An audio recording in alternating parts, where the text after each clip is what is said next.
why do you need adversity to be great? Say hello to my wife. I'm having what's known as a wardrobe malfunction. She is cutting my hair. This has been a dream of hers. You've endeared me to your millions of viewers. To humiliate me on the air.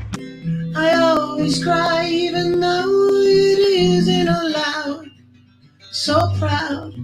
You make me want to be a better streamer. A better streamer. No, it's definitely not that. Do you need adversity to be great? Your skill is you tee up your guests and you make them look, so good. Yeah. Oh, such a good question. Gets me all fired up, man. Such a good interviewer. I'm ready to go. Jump to the screen. But no, it's so true. They can't see I'm dancing by myself. And despite the best ministrations of your wife, you still look ugly. Hello, everybody. Welcome. It's Sunday, May 17th, and you are watching Corona TV. It is good to be with you today. And today is a little bit of a smorgasbord. It's our entrepreneur edition, which means that I have a guest who is an entrepreneur himself, and actually did a project where he went and interviewed 20 entrepreneurs, innovators, and is going to share some of those high-level insights with you. I hope you're having a good Sunday, even though, as I've mentioned many times, Sunday feels like Wednesday, feels like Tuesday, feels like Thursday. But it's good to be with you. And I think, my goal today is to be a little bit informal, in a sense, play around, take your comments, your questions, if you like, and also do things like, I don't normally do this, but looking at my Facebook feed, so I can see, for example, that Lindy's watching, and I can say hi, and I can say hi to Lee, and I can say hi to Haiti, and I can say hi to Gary, and say hi to my mom, and do a bunch of things like that, because I don't normally get a chance to do that. So wanted to keep it a little bit informal, but also just hang out with you guys for half an hour. Raymond's going to be joining me. He's not in the green room yet. He was meant to be in the green room. So bad Raymond, bad Raymond, which might mean he fell asleep, he lost interest, or he's going to be coming soon, but I'll see when he arrives. And if he doesn't arrive, then I'll just improvise. I'll pretend I'm Raymond. I'll pretend that this was my initiative and take complete credit for it, because, no, I'm kidding. I'm obviously not going to do that at all. So when Raymond arrives in my virtual green room, I will give him the thumbs up, and I will give you the thumbs up, and we can take it from there. Okay, so what the hell is in the background, you might be asking, or maybe you're not asking, but I'm going to tell you. So that is a chicken shawarma. That was dinner last night. It was a delicious dinner last night, and it was completely made from scratch, except for maybe the pitta, by my wife and my daughter. And what they did is they actually did a Zoom cooking class. It was a Zoom class by a company called Wshaped, and I'm going to actually show you a bunch of little things associated with this class, because there is a message. Hello, Ray. There he is. See, he arrived. Phew! I don't have to worry anymore. Send out, release the hounds, call back the hounds. So what you're seeing on screen right now is actually an example of what yesterday's cooking session looked like. You can actually see my wife and my daughter under Terry Jaffe, if you look carefully, and an example of what's going to be happening next week. And what's so amazing about this is, of course, this is using Zoom, yet another practical application of Zoom to create something that I think is much more, that transcends the here and now, that transcends just the ability to say, here's what someone is doing right now to survive and to thrive, or to make the most of a bad situation. Because the reality is that this is a business model that can endure. Suddenly, whether you are my sister, who you can actually see at the top, who was my very first interview, as you recall, with her cycling club, or whether it's now Wshaped, that you've got a global market. You've got a global application. So any cooking class can now use Zoom and can pretty much access anyone in the world, just like the spinning class as well. And I think one of the things that I want you guys to think about is how can your business, how can your life, how can your passion or your hobby create something that, whether it's using Zoom or any other technology, just like I'm doing with a streaming camera, with an internet connection, with a laptop, with a piece of software, create something that can not only endure when Corona is done, but actually scale and gain momentum, because that's really the issue. So I wanted to just put a little plug out for you, foodie. And next Saturday, if you want to learn how to make sushi, maki, poke bowl, you can actually join the class. It's not expensive at all, and all you got to do is go to ufoodie.co.uk/Zoom sushi poke .html, and that's the point, right? The point is, it doesn't really matter where you are. Okay, we're in the US, so we were making it round about lunchtime. Most of the people in the UK were making it and then had it for dinner, but we ended up having it for dinner as well. So these are all the incredible things that are coming out of this. And I think, something that I'm sure Raymond will talk about and testify to is that this is a time now where grit and resilience and optimism and resourcefulness are the new characteristics of not just the entrepreneur, but almost this entrepreneurial spirit that has to endure and has to prevail in order for us to move forward and learn from this experience. Well, today is National Graduation Tassel Day, not National Graduation, but the tassels. So we salute all the tassels out there that have been moved from one side to the other, or that more importantly are associated with the class of 2020, that never imagined in their wildest dreams or worst nightmares that this would be happening, but hopefully are making the most of it. And we're thinking of all of you graduates, and more importantly, all of the tassels out there. So just a quick recap. This week, we have Tanya Luna on Monday will be talking about the art of surprise. We talk about big ideas and we talk about storytelling and narratives, but how important is surprise to that whole framework and to the ability to tell stories and compelling stories in this day and age? Tanya will be talking about that. And then we've got Jeff coming in on Tuesday, and then Mark, Jay, and Brian on Wednesday, Thursday, and Friday. It's just going to be a fantastic week of conversations as well. So as I mentioned, Ray's going to be coming on around about 2:30-ish, 5 minutes either way. It won't be later, it might be earlier. He's the CEO and founder of Generic Capital, but he's a marketer who moved over to the dark side and became a finance guy, but he never lost or forgot his marketing roots. And he's going to talk about an initiative that he invested in and created during the time of COVID-19 and some of the learnings that came out of it. Let's do birthdays very, very briefly.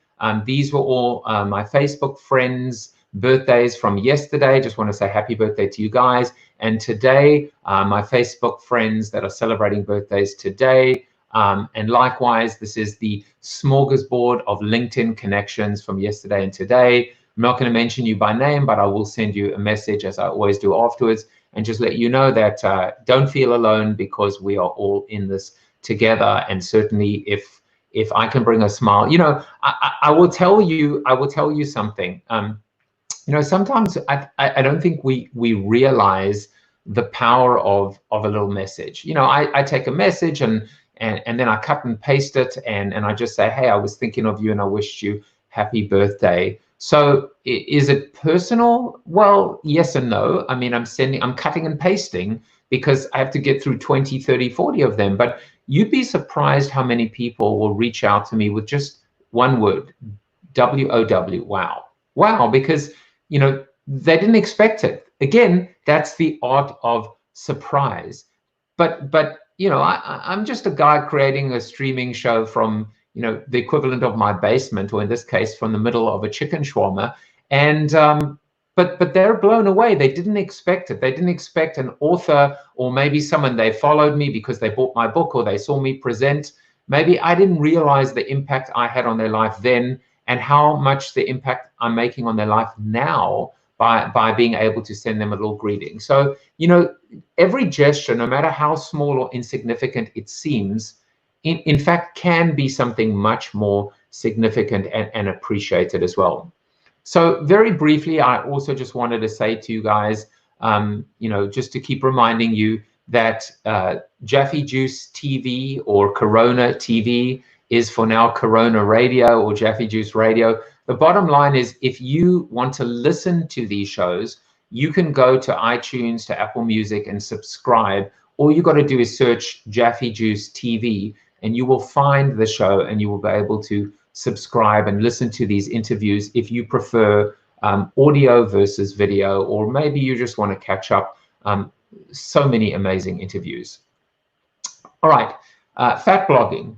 I am proud to tell you that I lost 2.5 pounds, more or less.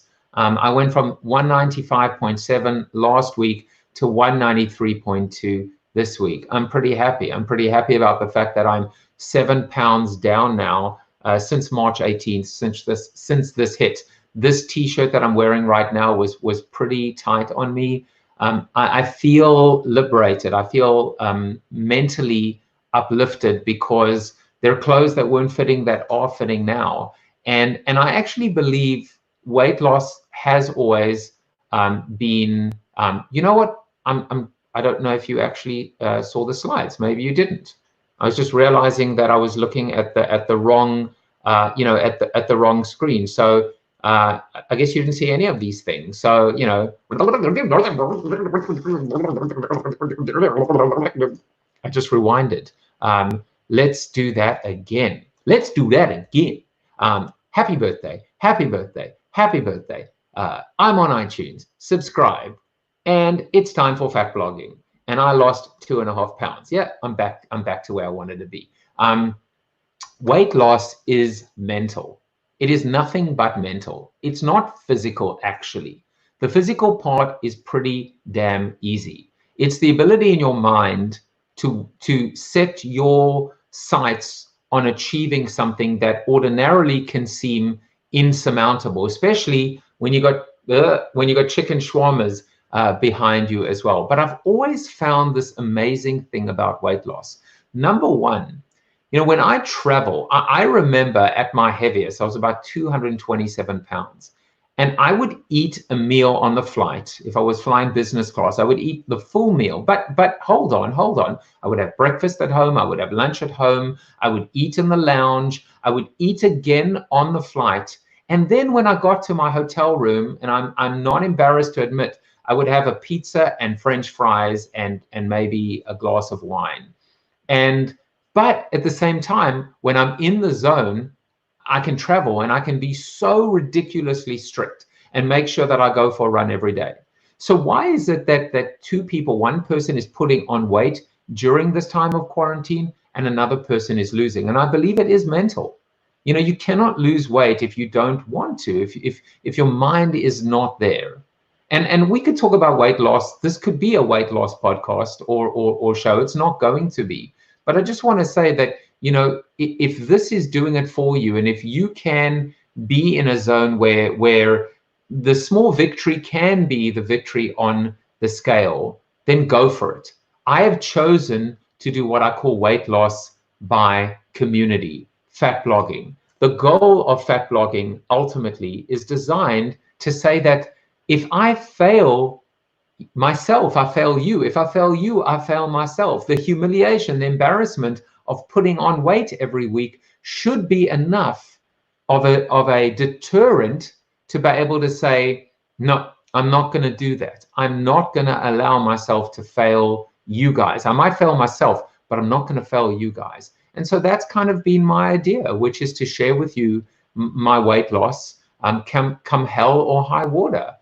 If I don't show you my weight on a Sunday, it means I wasn't happy with it, but I will show you on a Monday. So that's my little 24-hour out. I can cheat. They're my rules. I can bend them if I want to bend them. I want to show you this video.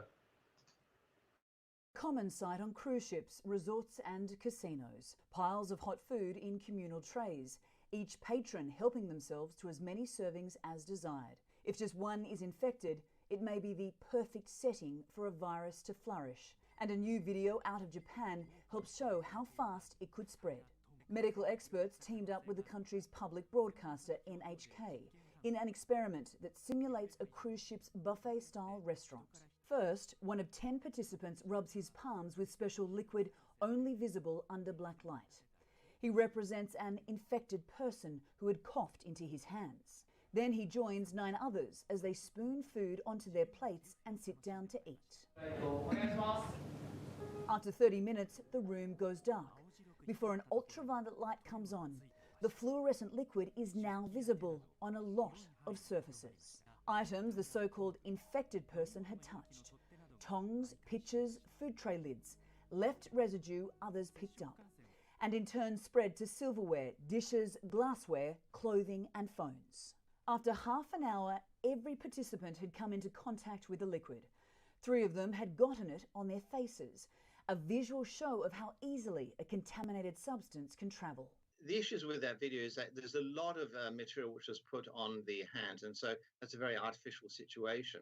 But I think what they've been able to do is to actually show just what the consequences are of the spreading of potential infectious disease from hands when proper hand hygiene is not performed. The Joint Project Supervisor says it's partly meant to illustrate how often some surfaces are touched by many people, like handrails, light switches or door handles. I think that video should be put in front of every single public restroom. Many of the countries which have opened up is that the outbreaks have been linked to small clusters, what people call not necessarily the people being super spreaders, but the locations being super spreaders. NHK and its collaborators did a second, cleaner version of the experiment, using hygiene changes like separating dishes, replacing tongs frequently, and asking participants to wash their hands during and after the meal. 30 minutes into that experiment, no one had picked up the fluorescent paint. Anna Corrin, CNN.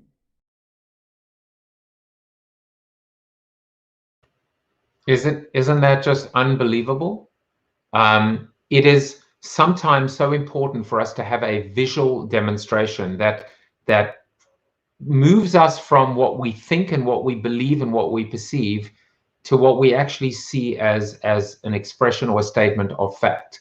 And I took 2 things, well, actually 3 things away. One is I think I fixed the problem. This is my whole point about experimentation. I don't know why, but for whatever reason, when well, I can't really explain it to you. It's hard to explain it to you, but I fixed the lag. I think I fixed the lag. And it was only by putting myself out there and actually dealing with that I was able to play around with a few things and troubleshoot live. And I feel great. This is, you know, as Borat would say, great success. Yes. So I'm feeling really good about that. But the 2 takeaways that I took from that video is, number 1, the cruise line industry is basically stuffed. They're finished. You know, these buffets, yet another indictment of this poor, beleaguered industry. I take no joy in it, but the fact is, I just don't know how this entire industry is going to come back. And the other one, of course, is we need to see what actually happens and the impact that we have on other people. Because one of the hardest things to have to go through during this time of COVID is to understand the role that one infected asymptomatic person can play on a society, on a community, on a constituency, and how that can, in fact, create an outbreak. So I thought that was pretty crazy, that video. Ray, what did you think of that video? That was a bit insane, right? Well, the lesson for me is I'm not going to be eating in Japan. But on a serious note, you're right. I think we're all in this, right? And you're entering a very interesting period now in the world where we're all starting to open up. I'm going back to my office tomorrow in a very controlled manner and hopefully a responsible manner.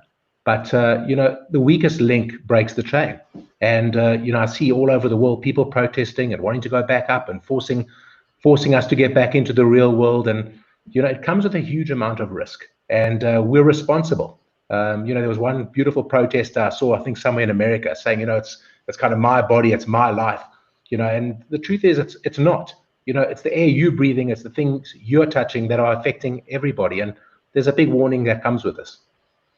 Yeah, and you know what, the other thing as well is, first of all, sometimes the behavioral change is actually not that significant. It's, for example, a self-awareness of how often we touch our face, and being, you have to train yourself. You have to actually train yourself to say, I'm not going to touch my face, whether it's, obviously I'm at home right now, but even that, I could do a demonstration now, but it's what we're seeing with those, Bundesliga players. We have to set the tone if we are in front of other people, if we are leaders in some capacity, in some shape or some form.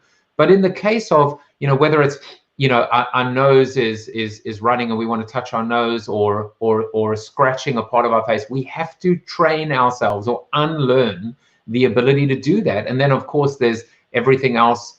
I remember when I was in South Africa now, when I was coming back, how I actually think Steve Garfield, who's watching at the moment, and he liked the Borat impersonation. Steve did this post on Facebook yesterday, and he just said, post the last photo. There are a lot of these little Facebook meme things going around. And he said, post the last normal photograph on your camera roll. And mine was at the Mug and Bean at Cape Town Airport, where, going back to my childhood, I had a anchovy toast, Peck's anchovette, fish paste. It's the weirdest thing. And I just smeared on that fish paste and I took a photo of it, a little bit of food porn, if you will. And I remember, like, I purelled and I wiped everything down. But training ourselves to change the way that we live our lives is just absolutely important. And I think that video, when you just see just how much, there was a little bit of, not pushback, but the only criticism is there was quite a degree of cream or material put onto, the participants' hands. But still, we don't think about, as you were saying, it's not about our body, it's about everybody else's, so. Well, don't you find it great that people are so hyper aware now of their own space? When you get to go finally leave the house. I mean, I went into lockdown about 5 kilos ago, which is about 7 weeks. And, up really, or down? sadly up. But, the first time I went out was probably about a week ago, just to kind of reattach to the world and go and do a bit of shopping. And I couldn't even remember the PIN for my credit card when I got to the pay point, which was quite embarrassing. And, the check here kind of asked me how have you been surviving this? And, fortunately, my wife's been going out and looking after us. But it's incredible when you see people, no one's quite sure how to kind of, be in each other's space, kind of look at each other, keep your mask on, keep your distances. So there's, at the moment, a huge heightened sense of awareness of self and the space you're in. And it's incredible how we've kind of adapted to this moment. And we'll talk a little bit about what that means, for businesses and for ourselves going forward. But Joseph, it's amazing to be on your incredible TV show. So thanks for having me. And I had a breakthrough today, and you're my muse. You and chicken shawarma are my muse, because I actually figured out the problem, and it makes no sense for whatever reason on the piece of software that I use, because I know this may seem hard for people to believe, but I do not have an entire team of 25 people producing the show. It's just little old me, and for whatever reason. I love your wardrobe. Your wardrobe, there must be somebody behind that. Wait, does it say Trump or does it say? There was another Facebook meme which was change one letter of a band's name to ruin it.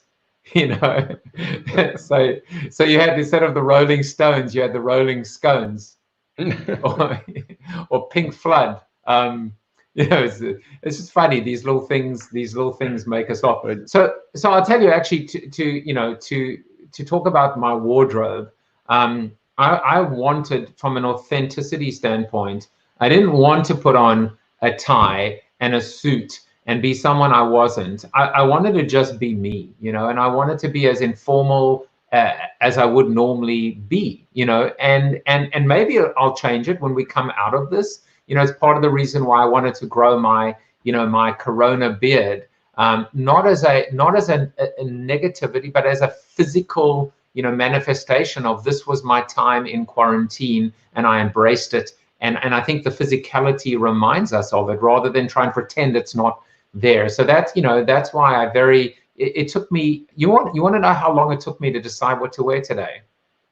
I think you know the answer. It was clean. I could reach it. I took it. I put it on.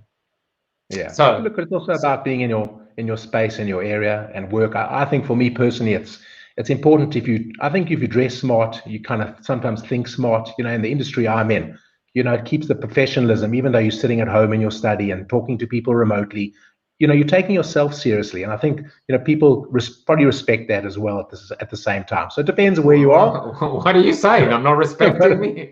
But you're dressed perfectly for what you do, and you suit the role fantastically well. Okay, no, that was a backhanded compliment. Should I just end the interview now? I'm dressed perfectly for the level of professionalism of this. Now, Ray, I mean, listen, you and I, first of all, happy birthday for the other day. We've known each other since you killed my thief in playing Dungeons and Dragons. You never thought I would mention that, or maybe you did, or maybe I beat you to it. But I've always viewed you as a natural marketer. And then you ended up going into the finance side and the banking side, and you worked at Investec, and you started moving away from that marketing, but you've always had that marketing inside you, that natural ability, that also that self, I think, awareness in terms of how you market yourself. Because, to your point earlier, when you wear a suit and tie, you're marketing yourself or not. You're saying something whether you do or don't. So you put this initiative together. You're sheltering at home, or you're in lockdown in South Africa, and you called it Project 2020. And I think let's begin, before we get into the content itself, by talking about specifically, what this project was, why you set it up, why you created, and then we'll talk about the content itself. Great stuff. Well, I appreciate that, Joseph. You can always say you can take the marketer, you can take the market out of marketing, and you'll probably do financially a lot better. But I think, yes, that is right. I mean, I always say you have, one chance to make a first impression, and those impressions are important and in what you do. But, in terms of what I do today, I'm very fortunate, and I've always been fortunate that I've always spoken to kind of entrepreneurs, leaders, innovators, amazing people just doing amazing stuff. And often they're just ordinary folks that we can relate to and, and touch base with.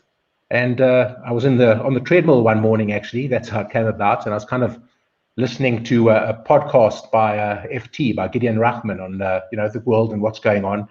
And, I just thought, this is a podcast with somebody who's clearly, good at what they do, clearly qualified, but often you can't really relate to them. They come from a different world, an ivory tower type of environment.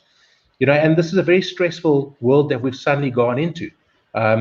You're not lagging that badly that I have to tell you that there's an epidemic coming. You've caught up, unfortunately, pretty quickly. But, and I realized that, here I am talking to these incredible people. And what happens if I just had to record it and kind of share those conversations with these people, that you can really relate to, who are not running businesses with 30,000 or 50,000 people, who are not on CNBC and, the nightly news kind of giving the corporate kind of spiel and the corporate line, but out there trying to save their businesses and look after their staff. And often, they call their staff, family. And that's how they feel about it, because they know them by name and they know their families. And that's incredibly, incredibly warm, and it increases the pressures that they're under. But these are incredible people. And it's already a story about, it's like reversing that old kind of movie, and saying it's about the ugly, the bad, and hopefully the good. And that's the journey that I went on. And so Project 2020 kind of, I thought, hang on a minute, I think I've been locked down for about 3 weeks. Let me interview 20 people. It's now been 7 weeks, and I've had so many conversations and recorded hopefully a lot of them as well, which I've been putting up time by time. And so 2020 relates obviously to vision. Perfect vision. That's we're also in the year kind of 2020. So these are kind of, and so I thought, why not 20 people in under 20 minutes? And thanks to LinkedIn, who actually then only allowed me 10 minutes, which tested my editing skills when I realized that. But I thought short, interesting conversations. And it's amazing how many of these conversations I've had, and also how people have opened up and shared those experiences. And then I've been completely taken back by the messages that I've been receiving, people actually phoning me sometimes who I haven't spoken to in years, really appreciating kind of what this is and what it's about, and being able to relate to people and the worlds and the challenges that they're going through at the moment. And that's Project 2020. There is so much to. Am I allowed to do this on? I didn't touch my face, by the way. Just letting you know. But there was so much you said there that I thought was really, really important. One is let's kind of go backwards. The most recent thing you said is you are then surprised by how many people contact you. So like I'm looking at Facebook now and I see, Andre Magazina, and I'm just mentioning people that I think, there is someone by the name of Maish Novik, which I assume maybe you know who that is. I don't know who that is.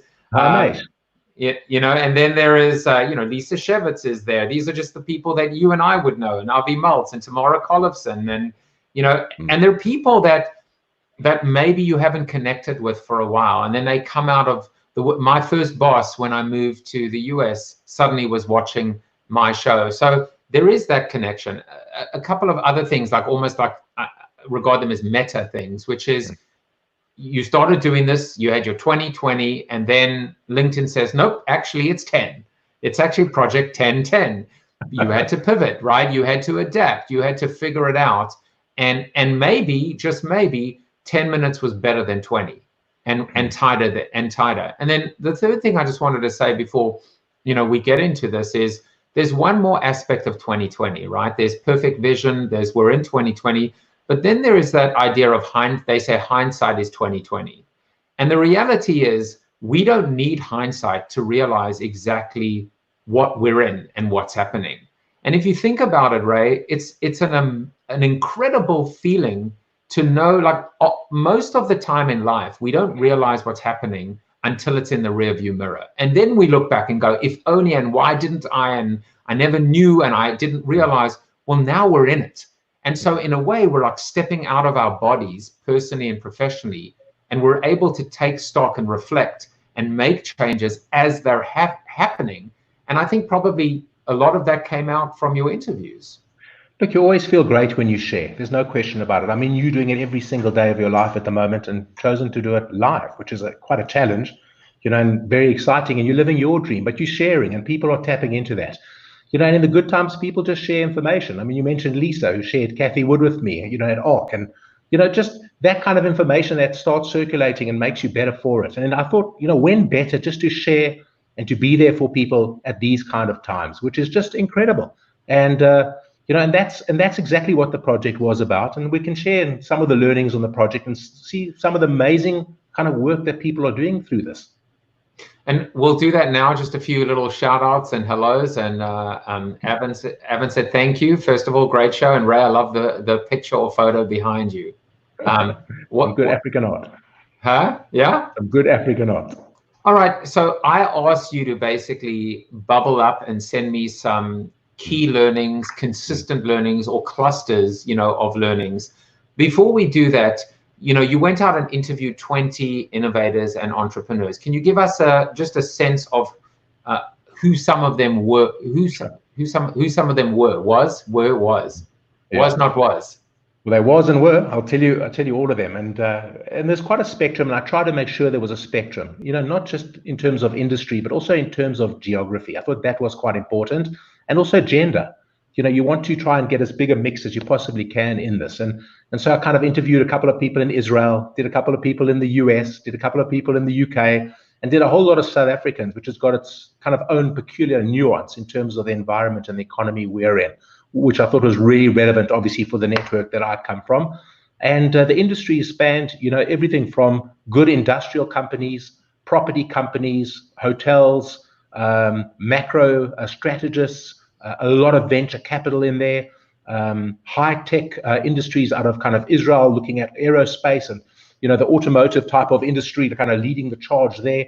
And so a huge, huge spread of kind of people and marketers such as yourself, which was really well received. And a lot of people kind of enjoyed the diversity of it and the different views and we're excited to kind of get a different kind of view of what was going on, in different industries and different landscapes.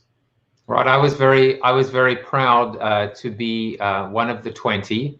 I'm sure when you were done with our interview, you were thinking, well, maybe we just call it Project 1920 or 1919, not 1918, because unfortunately that was the other pandemic. But Ray, we're going to go through them. I think we have about there are 10 different points, And I'll ask you just to kind of go through them briefly and maybe just give a little bit of a talk track or an audio commentary on on each point. So you know, let's do that. We'll start off with number one: take the pain.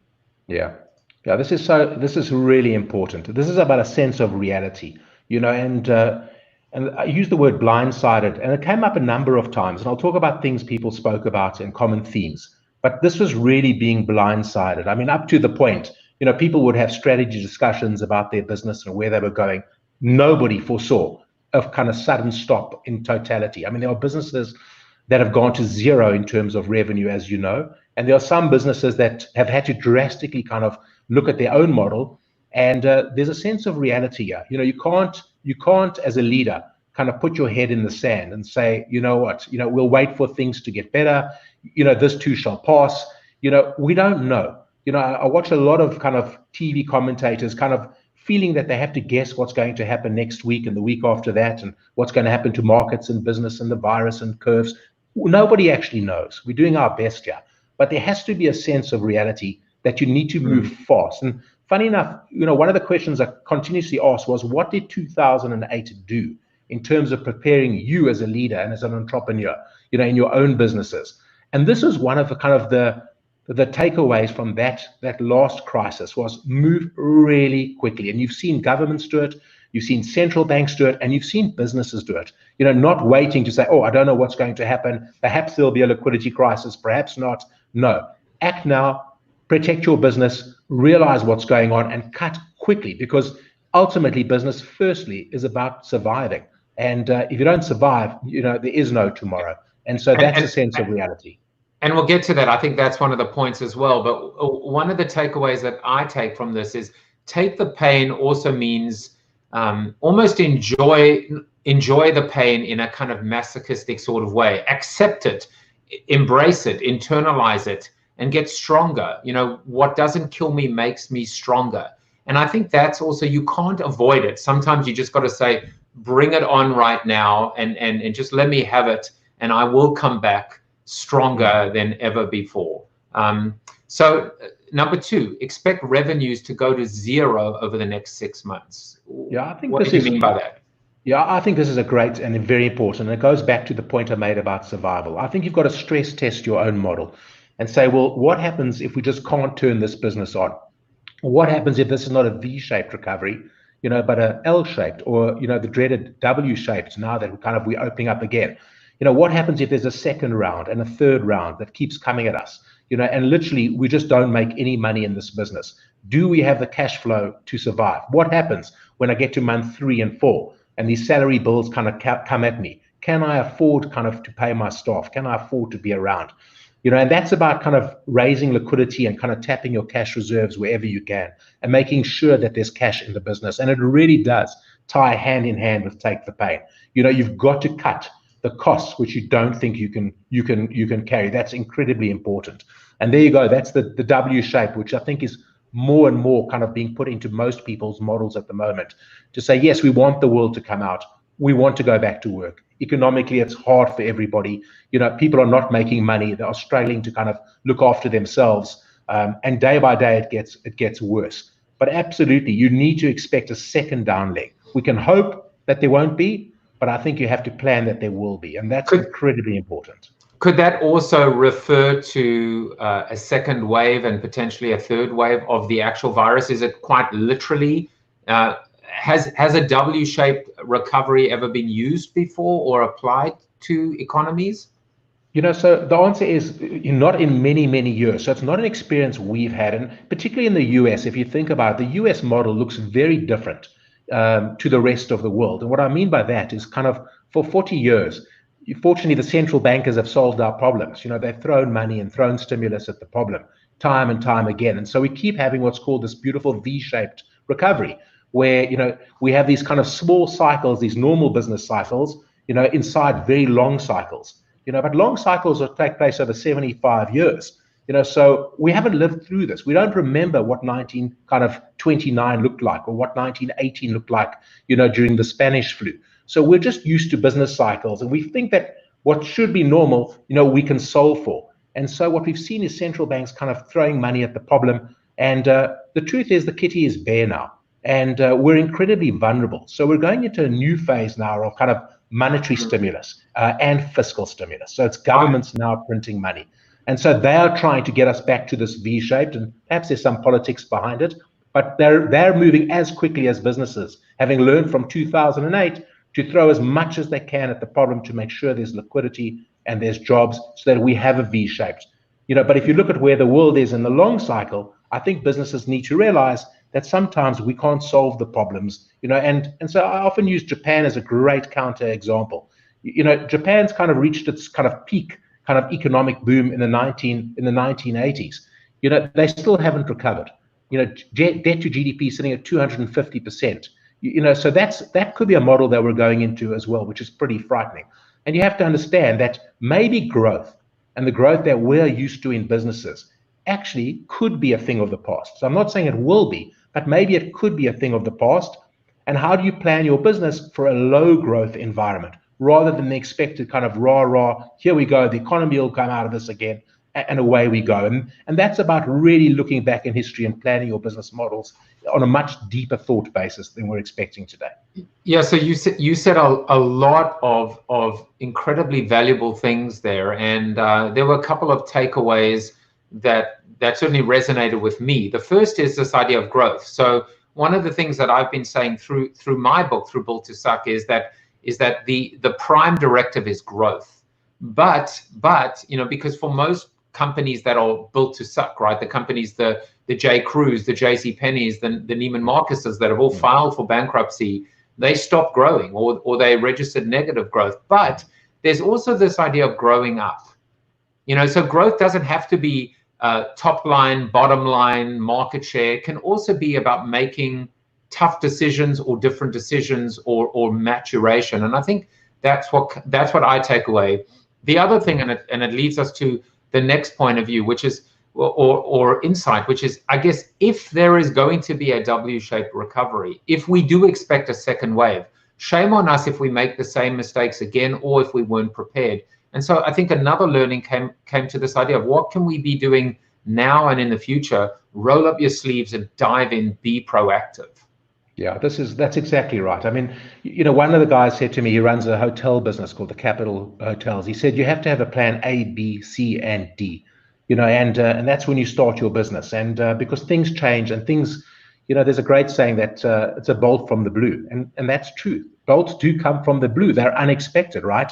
And so what's the plan when this happens? What can I do and how quickly can I move to my plan B or my plan C or my plan D, depending on how things are going to play out, and don't wait around, get in your management teams, talk to your staff, even though there is a lot of unknown. And we can talk a lot about leadership traits that are coming out of this, which is really, really interesting at the end. But there's a deep dive here that has to be done. There's hard work. That's the common theme that I've heard from a lot of people will say to me, they've been up through nights with their teams, kind of on conference calls, chatting to them, kind of planning. It doesn't come easy. This is not about luck. This is about trying to kind of understand just how bad this is going to be, how kind of your landscape has changed and what you as a business can do about it. And it takes a lot of hard yards and a lot of hard works. And that's what I mean by kind of roll up your sleeves. This is not the time to sit back. You need to get back into the engine room, and make it happen. All right. So the next point comes down to where the only constant is change at the end of the day, and so businesses have to change their mindset. Yeah. Well, there's a rapidly changing world that we're in at the moment, and some of the trends, obviously, you've heard it. It's a cliche perhaps today after so many weeks of being in this, but of course we've seen this rapid acceleration of the change in these trends. And, business culture is an interesting thing. We spoke to people kind of who, run more autocratic pyramid type structures. We spoke to people who run businesses in a very flat shared decision-making process structure, and being able to get the message of change through to your management team is something that you can't take for granted. Ultimately over time, people get kind of fixed in kind of the habits and the rituals of their business life, and they continue doing things without questioning why they're doing it. And they need to embrace that conversation at the moment about why you're changing and why it's so important. And so, yes, we're seeing technology, accelerate enormously quickly. And people are forced to embrace it, which is an amazing opportunity for business. I mean, you speak about JCPenney and some of the US retailers. I mean, we look at a lot of kind of US, and global value fund managers. And the one theme which we've picked up continuously and what we've always been concerned about is we don't think they were embracing the themes that were around them. It was almost like, oh, we think the stock's cheap because by historical measures, this retailing company just looks so cheap. We just think that Macy's a great buy, for instance, because look at its metrics and look at the properties that they own, and it's got to come back. But the model's changed, right? And now it's changed in a rapid way. And so if you kind of been caught napping and you haven't kind of embraced those changes and understood the world that we live in today, then you won't be around. And even standing still is moving backwards in a world that we're in today. And Ray, then the next one is, so what do you do about it? Build and manage a new routine. But before I do, Stephen actually, is I think in this question anchoring it into a practical and pragmatic reality, which is it's all well and good to say plan for revenue of zero and embrace new culture. But if you have no revenue, you cannot pay the rent, you're losing employees, you can't pay your employees. What do you do practically and tactically? And I think there's no easy answer. I'm sure you don't have the silver bullet, but this is the reality of dealing with these macro challenges for businesses, but then dealing with these hard and harsh realities of survival. Well, these are harsh realities, and you can't sugarcoat it. They would be completely incorrect. And I think the one trait of leadership that I've seen come through is don't sugarcoat it. You may not survive. The business may not make it. Unfortunately, if you're in an industry, if you're in the hotel industry, if you're in a restaurant or kind of, that kind of entertainment type industry, of course, your business may not make it. And that is a reality about it, and that's life, and it's going to be painful for a long period of time. And that, explains obviously why there's so much pressure to open up economies today as well, because people have gone from the shock of the virus, which was enormous upfront. Right then we just wanted to be told, stay indoors, this thing will pass, to kind of 7 weeks later for us saying, hang on a minute, there's no food on the plate here. My business is disappearing. My suppliers are going out of business. And that's harsh realities that you have to face up to. We've seen other businesses just trying to get a revenue stream wherever they can, changing their business model. I mean, Net Florist here in South Africa is such a brilliant example of a company whose business was turned off overnight. They're a gift delivery business. They're a great business, run by a good friend of mine, Johnny Hackner. And they looked at this business and they said, well, what can we do? What is the business that we're in if we're not in gifting and flowers? And they said, well, actually, we're a distribution business. We're a logistics business. We can get things to people. And what do people need now? They need groceries. They need basic groceries. And so did a partnership with some retailers to say, well, we built this network. You built a kind of a land-based retailer. Let's partner right now and let's move quickly. And in 36 hours, literally in 36 hours, yes, with a lot of pain that came along the way, and software development and balls dropped, etc. It's amazing how they adapted their business to get basic groceries to people just so that they could kind of survive through this. Now, that doesn't mean, and I don't know, it doesn't mean that they didn't have to retrench and make some hard calls, and cut jobs. That's what I mean by take the pain as much as you can to survive. But some companies will just earn enough to kind of get through it. Other companies will find a niche, and some companies, unfortunately, are going to go bust. We're seeing that here more and more. It's interesting listening to these insights that came out now from business leaders, from this eclectic, diverse group of entrepreneurs. When I wrote Built to Suck, there were a couple of almost stakes in the ground. One is, if you describe yourselves in 10 years' time the way you did 10 years ago, you're dead. And the other was change the business you're in. And how I've tweaked that lately is to say, this doesn't mean you have to shift completely, but it does mean, why not get another horse in the race? Why not have a secondary revenue stream? I think it's consistent with this idea of A, B, C, and D. So Ray, just very quickly, we have about three or four more insights. But when you say build and manage a new routine, is there an example of one, or I think it builds on to that Net Florist example too? Yeah, so a lot of this actually was about leadership and how to get the message through for the culture of change. So how do you change a business with 500 employees very quickly and overnight? what does that business take? So what type of discipline do you have to set up when most people actually are working from home? And so what you've seen is a very strong commitment. I mean, even, in our own business, if you had told me we'd be as productive as we were in lockdown, we could work from home the way we've been working 7 weeks ago, I wouldn't have believed it. But it's incredible what we've been able to kind of do and keep running. And so what does that mean? It means kind of, yes, meeting in the morning, come hell or high weather or bandwidth issues, you're going to switch on your Zoom. You're going to connect, and kind of people are going to speak about the issues that have to be dealt with very, very quickly. And you do that at the beginning of the evening, in the morning, and you do it in the evening again, and you do it repetitively all the time to get your message through.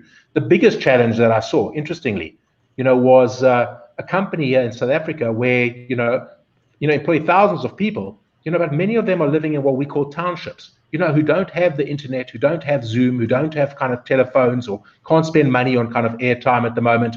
And you just can't communicate with those people. And so that's an incredible challenge for a company to say, well, how do we let these kind of staff members know what's going on? How do we communicate with them? Because they don't come into work anymore.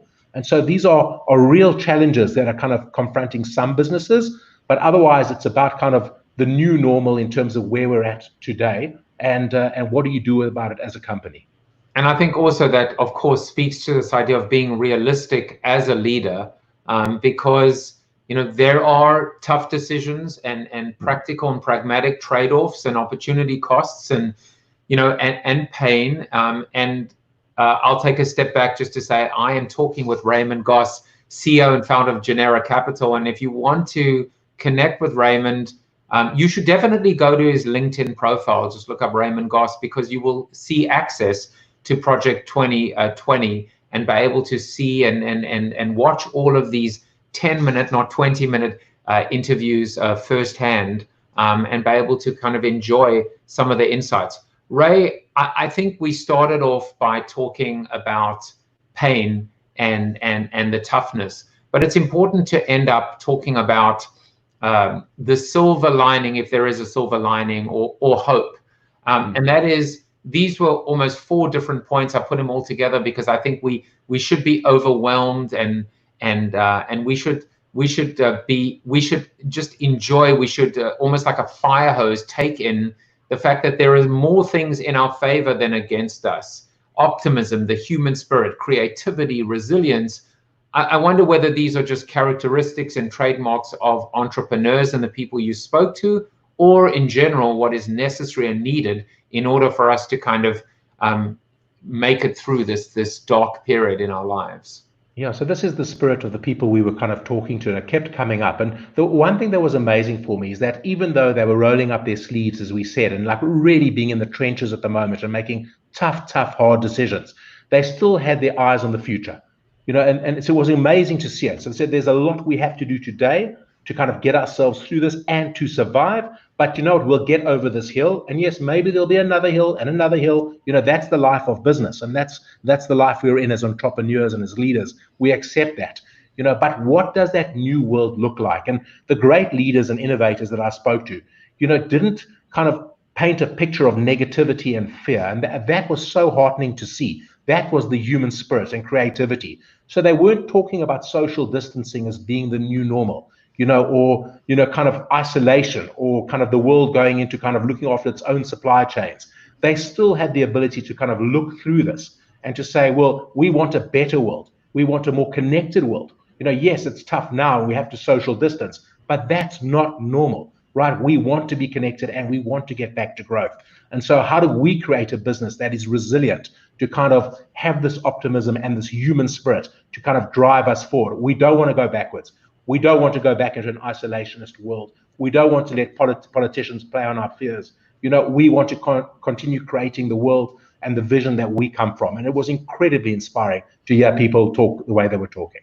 Well, I'm one of those interviewees, and I'm an entrepreneur, and I haven't had a real job. I haven't worked for anyone out of choice for coming on 20 years now. So it's interesting hearing it play out and play back. And I was thinking at the beginning of the show today, I spoke about fat blogging and losing weight. And one of the interesting parallels, it's weird that there actually is one, is that when I started, I didn't start off by thinking success, failure. You know, a lot of people that have tried to lose weight try and lose weight, and they say, I need to get to this weight by this day. But I just said, I'm going to take it one day at a time. I'm just going to get into this routine where it actually feels good and feels right and doesn't feel as hard and tough as it did on day one.